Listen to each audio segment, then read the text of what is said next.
friends, வணக்கம். Welcome to happy homemakers kitchen. எல்லாரும் நல்லா இருக்கீங்களா? முறுக்கு அச்சு இல்லாம இன்னைக்கு எப்படி முறுக்கு செய்யறதுன்னு பாப்போம். இதுக்கு பேர் ரிங் முறுக்கு. இதுக்கு தேவையான பொருட்கள்: 1 கப் அளவுக்கு அரிசி மாவு.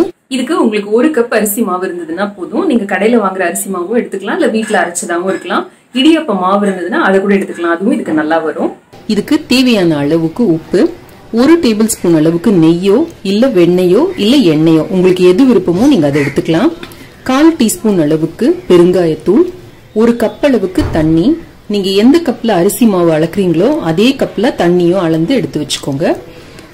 1/2 டீஸ்பூன் அளவுக்கு சீரகம், 1/2 டீஸ்பூன் அளவுக்கு எள்ளு, உங்க கார அளவுக்கு ஏத்தபடி சிகப்பு மிளகாய் தூள். இதை நீங்க அட்ஜஸ்ட் பண்ணி எடுத்துக்கலாம். நான் 1/2 டீஸ்பூன் அளவுக்கு எடுத்திருக்கேன். நான் இன்னைக்கு சிகப்பு மிளகாய் தூள் சேர்த்திருக்கேன். இது சேர்க்கறதுனால இந்த ரிங் முறுக்கு கொஞ்சம் கலர் டார்க்கா வரும். உங்களுக்கு அப்படி நல்ல பொன்னிறமா வேணும் அப்படின்னு நினைச்சீங்கன்னா கொஞ்சமா பச்சை மிளகாயை அரைச்சிட்டு அந்த விழுத நல்லா பிழிஞ்சிட்டு வடிகட்டி அதுல ஆட் பண்ணிக்கோங்க. ஆந்திரா சைட் பாத்தீங்கன்னா இன்னைக்கு நம்ம பண்ண இதே இன்கிரீடியன்ஸோட 1 டேபிள் ஸ்பூன் அளவுக்கு பாசிப்பருப்பை நல்லா ஊற வச்சுட்டு வடிகட்டிட்டு அதை சேர்ப்பாங்க. குக்கர் பாத்திரம் மாதிரி அடிகனமான ஒரு பாத்திரம் எடுத்துக்கோங்க.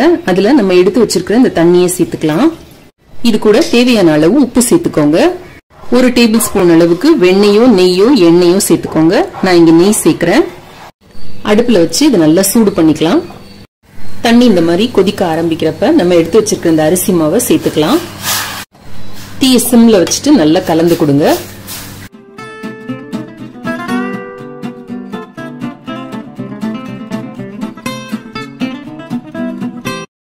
மாவு இந்த மாதிரி நல்லா கலந்த உடனே அடுப்பை நிறுத்திடுங்க. ஒரு 5 நிமிஷம் இதை மூடி வச்சிடுங்க. இப்ப 5 நிமிஷம் ஆயிடுச்சு. மாவோட நம்ம எடுத்து வச்சிருக்கிற எள்ளு, சீரகம், அதுக்கப்புறமா அந்த சிகப்பு மிளகாய் தூள் எல்லாத்தையும் சேர்த்துக்கலாம்.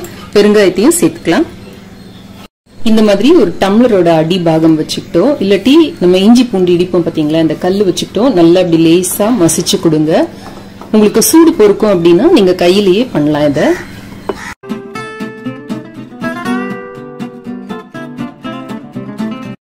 கையில லேசா எண்ணெய் தடவிக்கோங்க. தடவிட்டு இந்த மாவை நல்லா இழுத்து பிசைஞ்சுக்கோங்க. மாவு சில நேரம் ட்ரை ஆகுற மாதிரி இருந்ததுன்னா அதுல 1 டீஸ்பூன் அளவுக்கு சுடு தண்ணி ஊத்தி பிசைஞ்சுக்கோங்க. டீஸ்பூனா சேருங்க, ஒன்னா சேர்த்துறாதீங்க. இப்ப இதுல இருந்து சின்னதா ஒரு உருண்டை மாவு எடுத்துக்கோங்க. இதை நல்லா அப்படி கையில உருட்டிக்கிட்டு இப்படி மெதுவா முறுக்கு மாதிரி திரிச்சுக்கோங்க. இப்ப இந்த ரெண்டோட முனையும் எடுத்து இப்படி நல்லா ஒண்ணா ஜாயின் பண்ணி விட்டுடுங்க.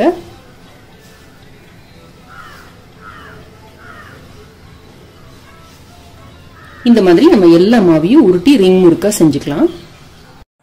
உங்களுக்கு கையில திரிச்சு பண்ண டைம் இல்லைன்னு வச்சுக்கோங்களேன், முறுக்கச்சுல இந்த ஒத்த கண்ணு இருக்கிற அச்சு இருக்கும் பாத்தீங்களா, இதுல போட்டு நீட்டா பிழிஞ்சு விட்டுக்கோங்க. அதுக்கப்புறம் அதை எடுத்து அப்படியே ஜாயின் பண்ணி விட்டீங்கன்னா போதும். அது இன்னும் ஈஸியா இருக்கும் உங்களுக்கு. அப்படி உங்ககிட்ட முறுக்கச்சு இல்லை அப்படின்னா ஒரு எண்ணெய் பாக்கெட் எடுத்துக்கோங்க. அதோட முனையை கொஞ்சம் இந்த அளவுக்கு வர்ற அளவுக்கு கட் பண்ணி விட்டுக்கோங்க. அதுல மாவு போட்டுட்டு இப்படி நீட்டா நீங்க இழுத்து விட்டுட்டு அதுக்கப்புறம் அதை நீங்க ரவுண்ட் பண்ணிக்கலாம். ஸோ அப்படி பண்ணீங்கன்னா ரொம்ப ஈஸியா முடிஞ்சிடும். மாவும் சரி முறுக்கும் சரி டக்குன்னு ட்ரை ஆயிடும். அதனால ஒரு துணி போட்டு மூடி வச்சிடுங்க. இந்த மாதிரி எல்லாத்தையும் தயார் பண்ணி வச்சுக்கோங்க. நம்ம எடுத்த 1 கப் மாவுக்கு கிட்டத்தட்ட 65 இருந்து 70 ரிங் முறுக்கு கிடைக்கும். எண்ணெயை நல்லா சூடு பண்ணிக்கோங்க. இதுல போட்டு பொரிச்சு எடுத்துக்கலாம்.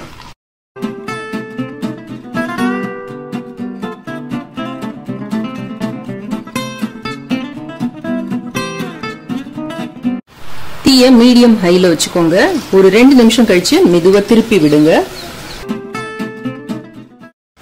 2 பக்கமும் நல்ல கோல்டன் கலரா கிறிஸ்பா ஆனோன்னு எடுத்தோம்னா நம்மளோட ரிங் முறுக்கு தயார். இப்ப இதே மாதிரியே எல்லா முறுக்கையும் போட்டு பொரிச்சு எடுத்துக்கலாம். எண்ணெயில டீப் ஃப்ரை பண்றப்ப இந்த மாதிரி தோசை கல்ல பக்கத்துல வச்சுக்கோங்க. இதை எடுத்து இதுல போட்டீங்க அப்படின்னா இந்த எண்ணெய் வடியறதுக்கும் ஈஸியா இருக்கும். உங்களுக்கு பாத்திரம் தேய்க்கிற வேலையும் மிச்சம். தீபாவளி வரப்போகுது. ஸோ எப்படி நீங்க ப்ரிப்பேர் பண்ணிக்கலாம், என்னெல்லாம் பிளான் பண்ணலாம், எப்படி வாங்கலாம், எப்படி லிஸ்ட் போடலாம், அந்த டீடைல்ஸ் எல்லாம் நான் ஒரு வீடியோல ஆல்ரெடி அப்லோட் பண்ணிருக்கேன். அதோட லிங்க்கும் கீழே இருக்க டிஸ்கிரிப்ஷன் பாக்ஸ்ல கொடுக்குறேன், பாருங்க. அது உங்களுக்கு ரொம்ப யூஸ்ஃபுல்லா இருக்கும். தீபாவளி, நவராத்திரி இந்த மாதிரி பண்டிகைகளுக்கு செய்யற ஸ்வீட்ஸ் அண்ட் ஸ்நாக் ரெசிபிஸ் இதே மாதிரி நிறைய நம்ம சேனல்ல ஆல்ரெடி அப்லோட் பண்ணிருக்கு. எல்லாத்தோட லிங்க்கும் நான் உங்களுக்கு கீழே இருக்கிற டிஸ்கிரிப்ஷன் பாக்ஸ்ல கொடுக்குறேன், பாருங்க. இந்த ரெசிபி உங்களுக்கு ரொம்ப பிடிச்சிருக்கும்னு நினைக்கிறேன். அவசியம் இதை ட்ரை செய்து பாருங்க. ட்ரை செய்து பார்த்து உங்களோட கமெண்ட்ஸையும் ஃபீட்பேக்கையும் கீழே இருக்கிற கமெண்ட் செக்ஷன்ல எழுதி அனுப்புங்க. இந்த வீடியோ பிடிச்சிருந்ததுன்னா லைக் பண்ணுங்க. நம்ம சேனலுக்கு சப்ஸ்கிரைப் பண்ணி ஹாப்பி ஹோம் மேக்கர் குடும்பத்துல ஒரு அங்கத்தினரா சேர்ந்துருங்க. இந்த வீடியோவை உங்க ஃப்ரெண்ட்ஸோடையும் ஃபேமிலியோடையும் ஷேர் பண்ணிக்கோங்க. நம்மளோட மற்ற 2 சேனலான ஹாப்பி ஹோம் மேக்கர் கோலம் 2 பாருங்க, சப்ஸ்கிரைப் பண்ணுங்க, சப்போர்ட் பண்ணுங்க. இந்த ரெசிபியோ இல்ல நம்ம சேனல்ல வர வேற ஏதாவது ரெசிபியோ நீங்க ட்ரை பண்ணீங்கன்னா இன்ஸ்டாகிராம்லயோ ஃபேஸ்புக்லயோ அந்த போட்டோவை போஸ்ட் பண்ணிட்டு என்ன டேக் பண்ணுங்க.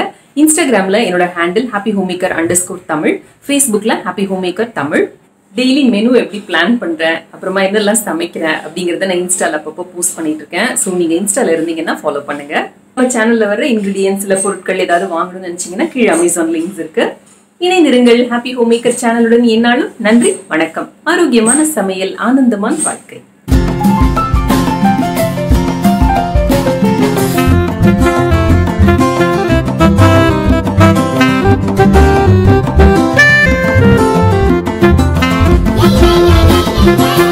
Yeah.